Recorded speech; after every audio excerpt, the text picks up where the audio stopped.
Well, hello there, and welcome to Critical Weight Theory. So, every year, hundreds of movies are released. Wait. No, more like thousands at this point, maybe tens of thousands. And some dominate the box office for a few weeks before fading from memory.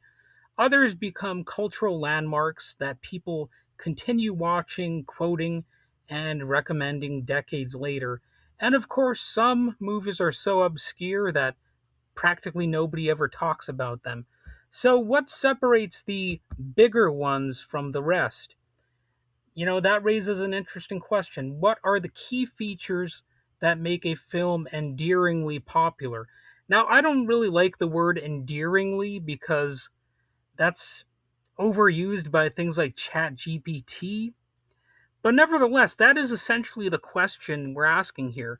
Why do some films last more than others, And there's no magic formula for what guarantees a classic. That's the quirky thing about it.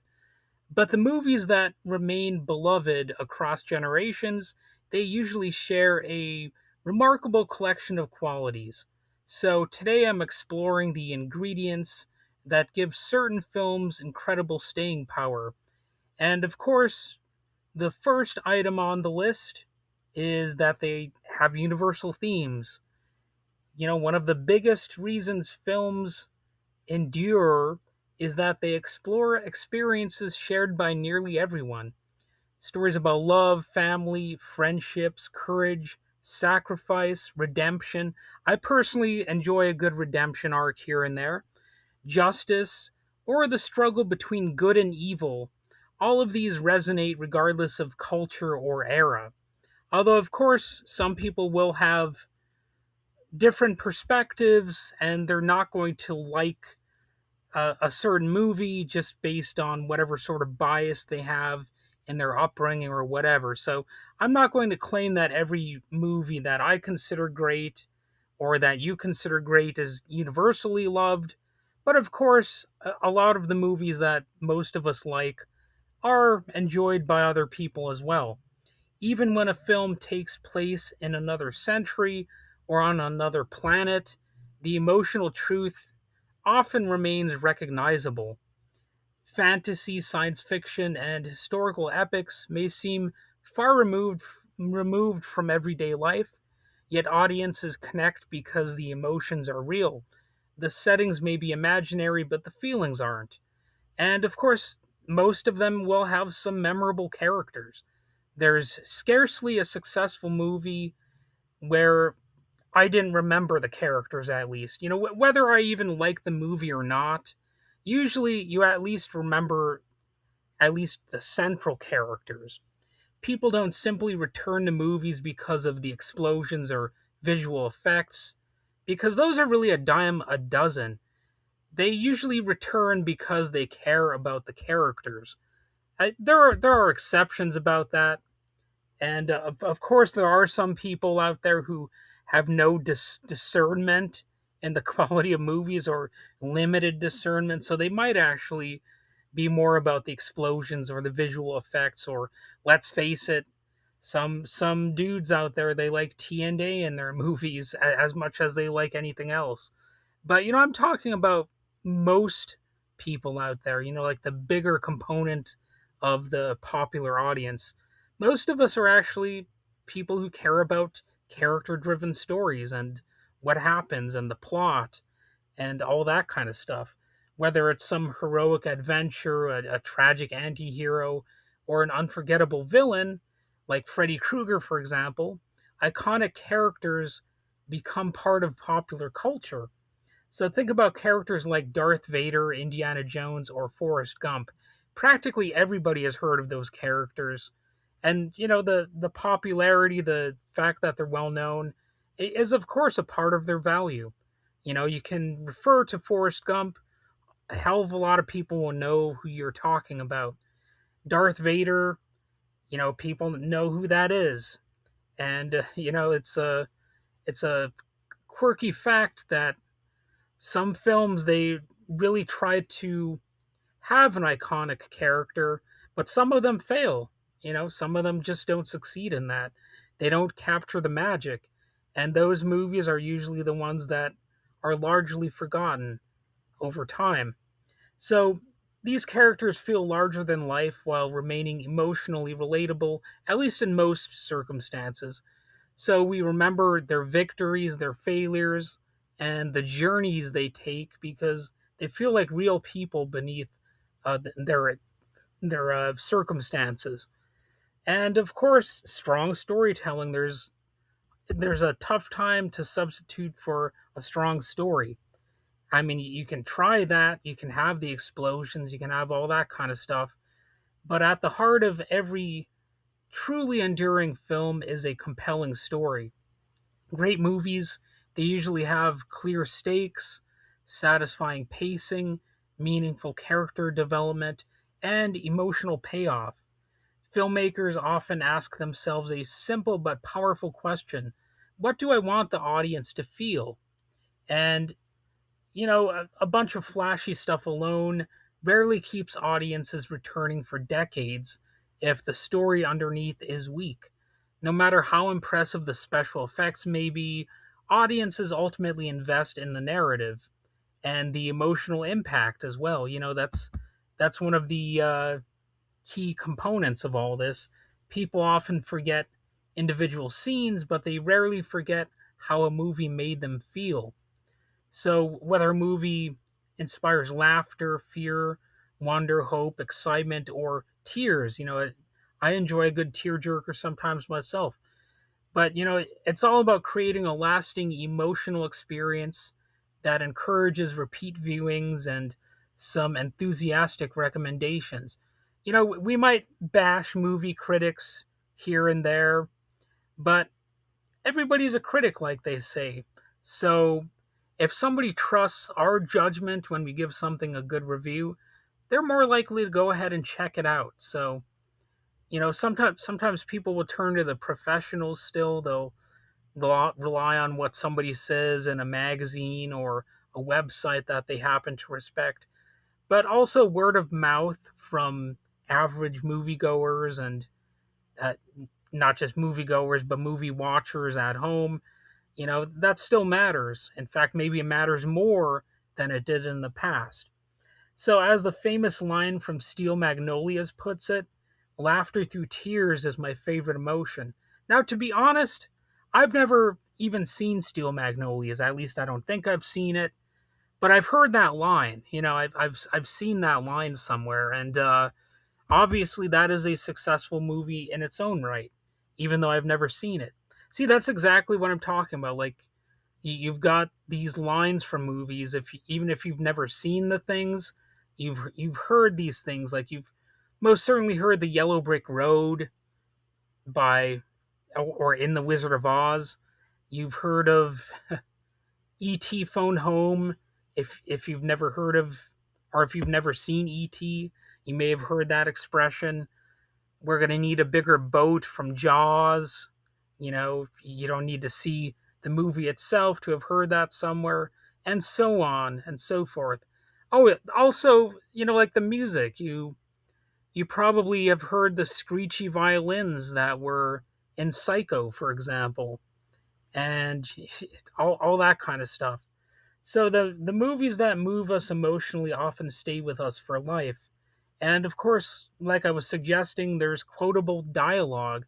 Like Pulp Fiction just has so many stuff like the Royale with cheese line, that dialogue, that conversation.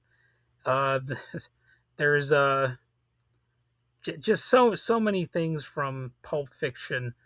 And another hallmark of timeless cinema is that dialogue that becomes part of everyday conversation. So think about famous lines like "May the Force be with you," "Here's looking at you, kid," and even "I'll be back" from Terminator. That's kind of one of those iconic movie lines, and it's just three words. It's not like it's a deep sentence or anything like that. It's not particularly memorable under normal circumstances, but in the context of the Terminator film, a lot of people just remember that line, and they'll say, "I'll be back" all these years later, and people know where it's from. And that's really one of the signs that a movie has been powerful over the years. Just a simple three words like that, people remember it. And these quotes have become such cultural shorthand because they perfectly capture unforgettable moments. Even people who've never seen the original films remember the lines, they recognize them, and that's the mark of truly memorable writing. And of course, there are some lines like that the actors themselves improvised, and a lot of people respect that too. So it's not always just the script writer who made a movie line memorable. Sometimes the actor just comes up with something, and people often respect those scenes in particular because it shows the gift of the actor being able to sort of write their own character. So outstanding craftsmanship, that always matters too. Timeless movies are not built on story alone, actually. There's a lot of work that goes into it aside from that, like exceptional directing, cinematography, editing is important, production design, costumes, visual effects, of course, and the music. They all contribute to a film's staying power. So a memorable music score can become inseparable from the movie itself. So just hearing a few notes from Star Wars, Jaws, or like the Nightmare on Elm Street soundtrack, or Halloween, like John Carpenter's iconic score, all of those instantly transport audiences back into those worlds. Like I suggested, John Carpenter is a master. Like the Halloween theme is just freaking amazing, and I can listen to that year round. It doesn't have to be around Halloween. And great filmmaking is often the result of hundreds of artists working together to create something greater than the sum of its parts. And of course, what about originality? Does that still matter? Well, of course it does. People tend to respect something that's original.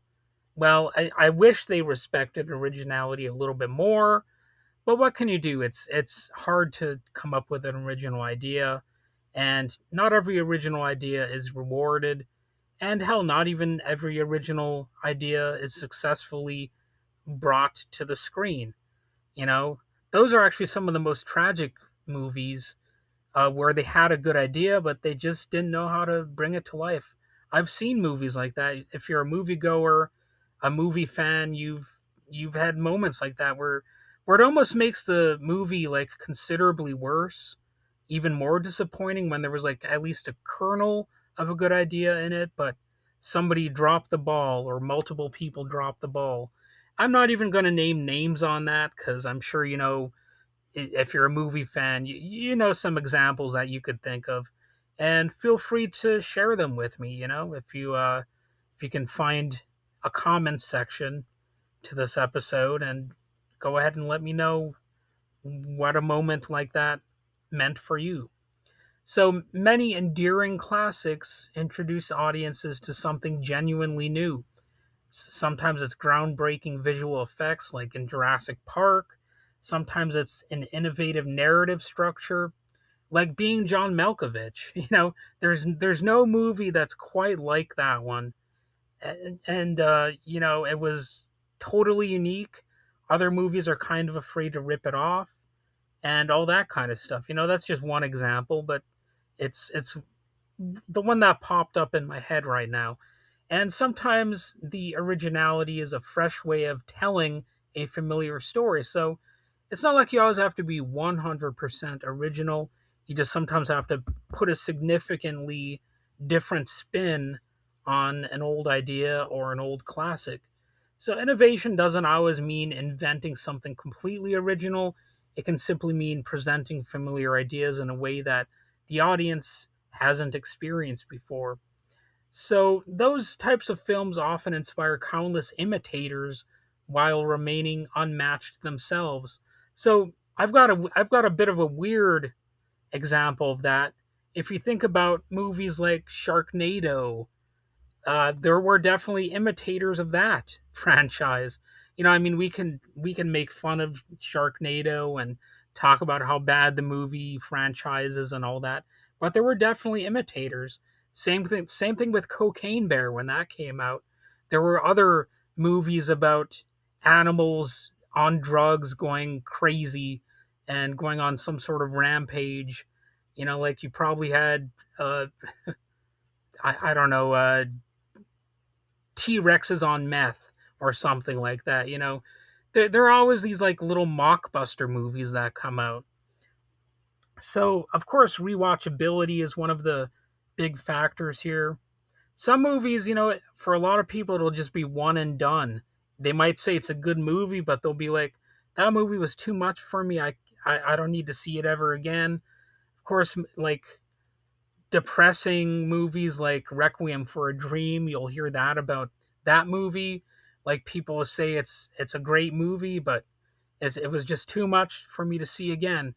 But of course, there are some movies that people will rewatch. They're better every time that you watch them. They reveal hidden clues. They have subtle performances that are nuanced. There are some visual details they missed or layers of storytelling that were not obvious the first time. Obviously, some moments in movies are like you blink and you miss it. And that's why that's why I can pay to rewatch a movie sometimes, because you're not always going to have your undivided attention. If you're in a movie theater, there are people making sounds and distracting you. You might just happen to look in a different direction away from the screen, and that's why I don't really understand these people who are like, "Oh, I never watch movies a second time." Well, sometimes it pays to do that, and also if there's like a twist ending, sometimes it pays to watch the movie a second time just so you could see how the twist ending uh, feels once you know that there was that ending, at the end. I worded that in a pretty redundant way, but you know what I mean. Like the movie will just hit different if you know what happens. So that's why sometimes I recommend actually rewatching stuff, even though it might risk being tedious. And some movies, it's not so hard to rewatch them, even if they're longer movies. Like the movie Casino by Martin Scorsese, that's like 3 hours long, but I've watched that numerous times because those 3 hours go by like shockingly fast because it's just like a roller coaster ride of a movie. So even the length of a movie is not always going to be that negative of a thing. Uh, some movies are simply so entertaining that audiences never tire of revisiting them. The best films reward repeat viewing instead of exhausting themselves after a single watch. And of course, like I suggested before, the cultural influence of a movie, of course, will make it into a bigger film. Some films just, they entertain and they shape culture. They influence fashion, language, music, technology, and future filmmakers. The imagery is iconic, the dialogue enters everyday speech, and storytelling techniques will inspire entirely new generations of directors and writers. Like Pulp Fiction, I mean, a lot of people they don't like Quentin Tarantino, and I even understand some of the reasons why. But at the very least, you have to give him credit. He was influential. There were a lot of people who were trying to make their movies more Tarantino like. And it's similar to me like the band Kiss. I often use Kiss as an example. I'm not a huge fan of Kiss. I don't listen to them regularly, or I really don't praise them that much or whatever. But I have to acknowledge that they are a highly influential rock band, and that's something I just can't take away from them. And similarly, when a movie becomes part of the broader cultural conversation, its reputation often just continues to grow, and sometimes it can be bigger over time. Like John Carpenter's The Thing, that movie received a lot of hate when it first came out, and that movie has a reputation that just continues to grow.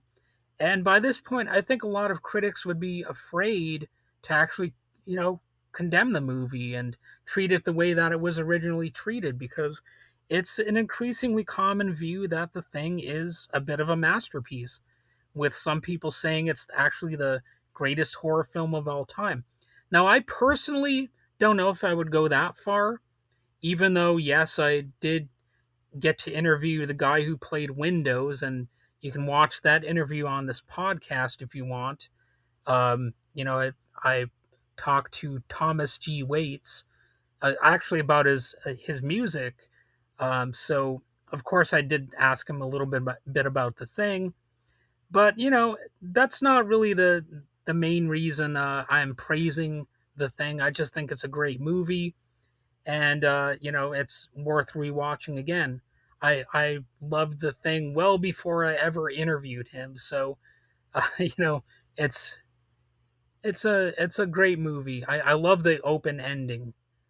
Maybe that's a spoiler, I don't know, but it's a movie from 1982, so I don't think it really requires a spoiler alert. Um, a lot of great movies are timeless rather than trendy. The greatest films usually focus on timeless human experiences instead of temporary trends. Movies built around short lived fads usually feel dated within a few years, sometimes even sooner than that. And by contrast, films grounded in universal emotions will remain relevant even when aspects of their production clearly reflect the era in which they were made. And that's why audiences continue discovering classics made decades ago. The technology might change, fashion changes, and society changes in some ways, but human nature remains remarkably consistent.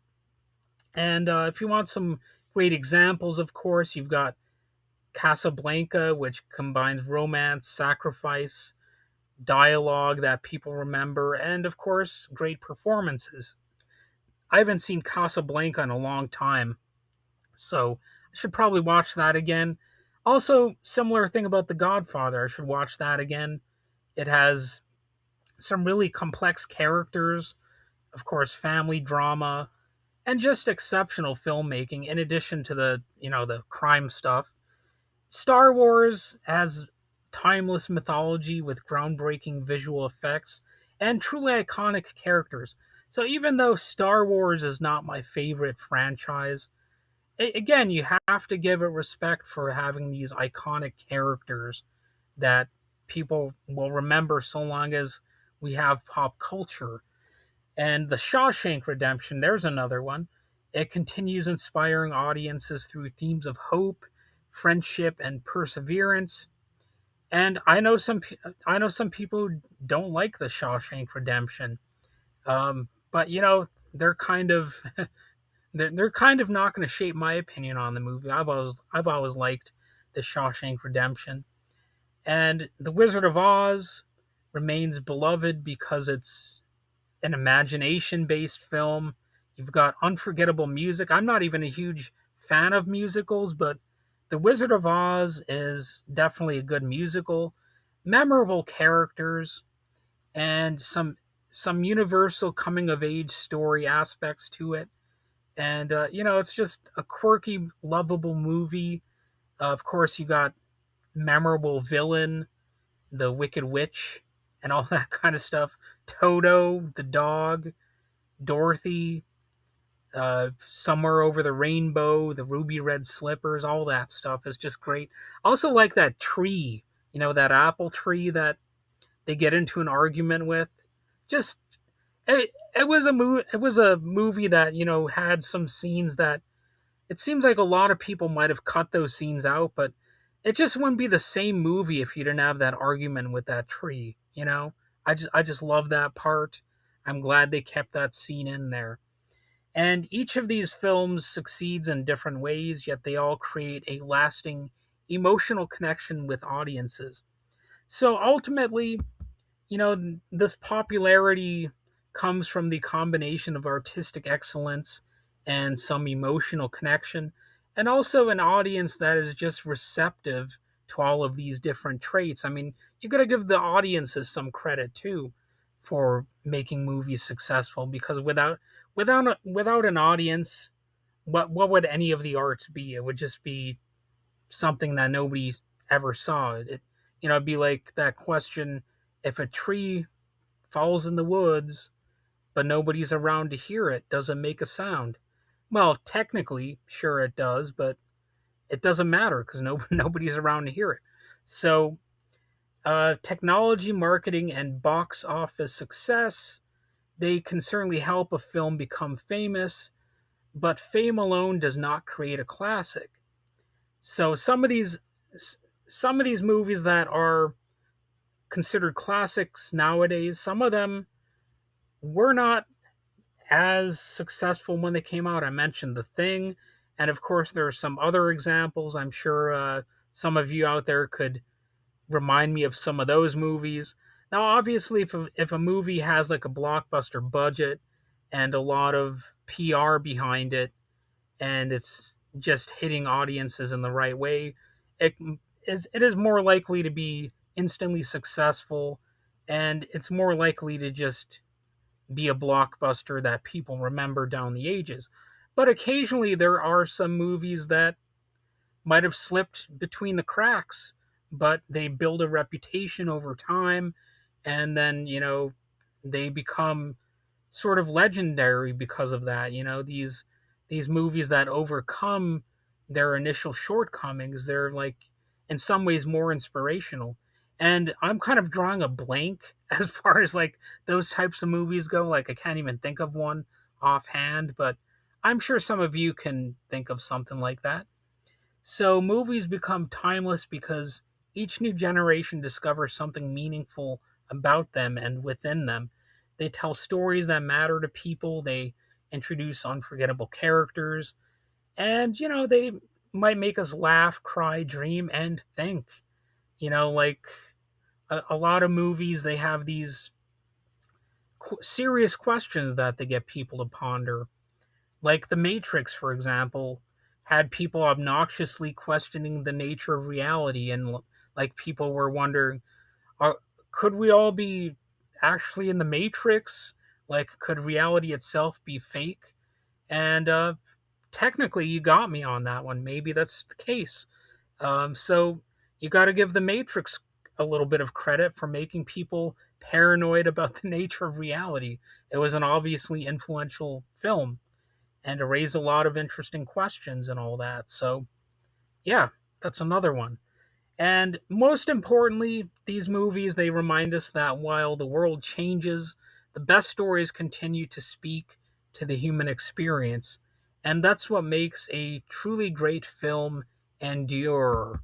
And I'm going to probably not say the word endure in the next video because, again, it has that icky chat GPT quality. It's such an overused word um, when it comes to AI, but it fits this topic, so I'm prepared to use it here. Anyway, let me know what your favorite movies are, what movies you consider all-time classics, and also if there are some movies that are trash that you just happen to love anyway, even if they're not popular. And let me know about all that kind of stuff, and also like and subscribe and all that jazz.